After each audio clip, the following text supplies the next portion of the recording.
Mayamang-mayaman ang karagatan ng Pilipinas sa balat o sea cucumber. Pero ang nakapagtataka, wala ito sa listahan ng mga popular na pagkaing Pinoy. Maging ang mga mambabalat sa isla ng Sibale, walang alam kung paano gagawing ulam ang mga nahuhuli nilang balat.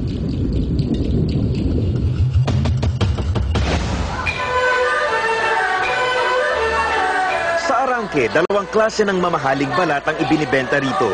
Ang susuan o white teeth fish na 500 pesos ang kada kilo kapag sariwa at 3,000 piso kapag tuyo.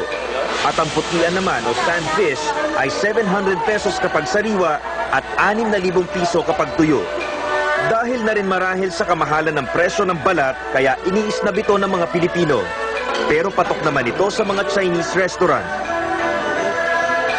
Ang dating tila nakakatakot na mga uod, naayusan lang at nahaluan ng mga palamuti at mga pampalasa, presto, sa itsura pa lang, nakakatakam na.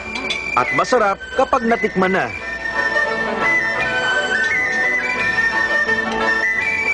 Kahit pamahal, hindi na nawawala sa diet ng ilan nating mga kababayang Filipino-Chinese ang pagkain ng sea cucumber.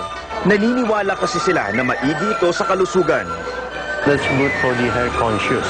Yung pinaka-specialty natin sa on the house, yung the best is the sea cucumber that's cooked with the oyster sauce. Napapansin namin, halos naman nagustuhan naman ng mga guests natin. Sea cucumber is good for the body. Pangalawa, pag anemic ka, kulang sa dugo, nakakadagdag siya ng, ng dugo ba? Tapos, pangatlo, nakakapakinis siya ng kutis. Kaya more Chinese people like eat sea cucumber. Ayon kay Dr. Emil Aligi, espesyalista sa integrative medicine, napakahalaga ng papel ng sea cucumber sa Chinese medicine.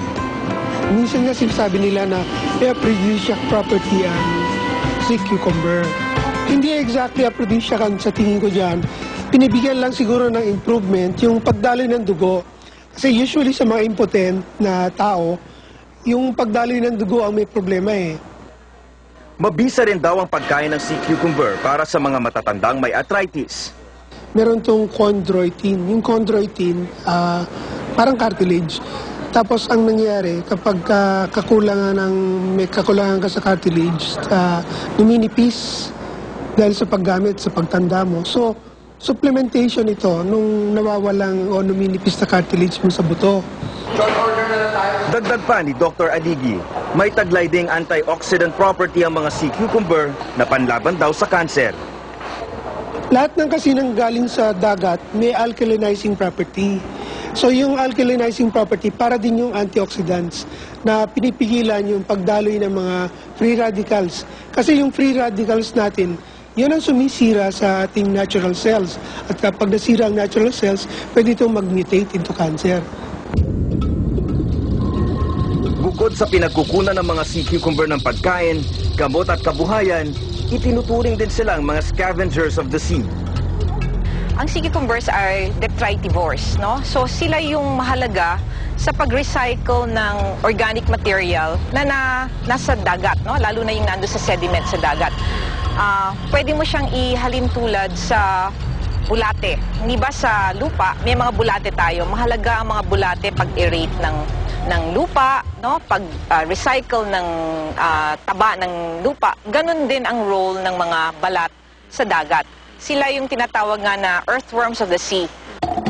May 1,200 klase ng sea cucumber sa buong mundo. 100 dito ay matatagpuan sa Pilipinas. At 40 sa mga ito ay ikinakalakal. Dahil dito, nangangamba tuloy ang mga eksperto na baka isang araw, tuluyan ang kumonte ang mga balat sa ating karagatan. Ano yung signs ng depletion? Yung mga high-value species na malalaki dati, na reported before hindi na nakikita. Tapos yung nakokolekta na nila ngayon ay low-value species at napakaliliit na. So that is also the sad part. Because there's a high demand, miski anong species at saka miski maliliit na hindi pa mature, kina-harvest. You know? And so the value for the product, no, is diminished lalo. Apektado na tuloy ang kabuhayan ng mga mambabalat. Yung mga nangungulekta ng sea cucumbers, kung kakausapin mo sa kanila, halos wala na silang nahuhuli. So, it has already impacted on their economic livelihood. Yung mga nakakakuhuli dati ng mga 10 kilo, swerte na kung makakuha sila ng kalahating kilo sa isang araw. Tulad na lang ni Mang Adelmo, sa 16 na taon niya sa pagsisisid ng balat dito sa karagatan ng Sibales sa Romblon, nabawasan na raw ang kanyang kinikita. Noon, halos sa isang gabi bumibenta ko ng mahigit 1,000. Kuminsan 1,700, 1,500, ganon. Tapos nitong mga huli na, mahal na nga ang balat, pero mahina na rin. Bakit? Nauubos na siguro.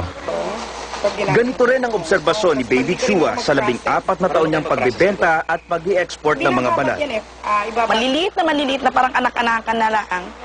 Yung pa rin pinaprocess na kaya sabi ko darating siguro ang panahon, talagang sa dami na rin ng kumakain, sa dami ng ini-export natin, mawawala yan. Magiging parang endangered species na rin siguro pagdating ng panahon. Ang kawalan ng ordinansa o regulasyon ng lokal na pamahalaan tungkol sa paghuhuli ng balat ang nakikitang problema ni Professor Miñez kung bakit malayang naaabuso ang yamang dagat na ito. Wala akong alam na local laws o municipal ordinance to that effect na nagbabawal sa mga mangisda na kumuha niyan. Ewan ko lang kung sa pananaw ng ahensya ng gobyerno, especially sa BIFAR o sa DNR, baka meron silang mga ibang panuntunan dyan kung paano i-limit o regulate ang pag-extract or pagkuha niyan sa ilalim ng dagat. Nakikipagtulungan na ngayon si Professor Miñez sa Bureau of Fisheries and Aquatic Resources ng Department of Agriculture para mabuo na ang mga guidelines na susundin para sa paghuhuli at pagbebenta ng sea cucumber. Sana, bago sila anihin, no, mas malaki na ng 300 grams. Okay? When they have already reproduced. Tapos, dapat merong permit system. Kasi nga, unregulated miski sino namumulot, miski sino rin namimili. There should be permit systems both for the collectors and for the buyers. Wala mang sinusunod na panuntunan ng trader na si Sally Wong. Siya na mismo ang gumagawa ng sarili niyang regulasyon. Kaya bago pa man mahuli ang lahat, nasimulan na rin sa ating bansa ang pagkukulture o pagpaparami ng sea cucumber. At least nakapanganak na sila ng ilang cycle. Kasi yung balat na nanganganak siya, nagiging sexually reproductive sila pagdating ng 220 and above.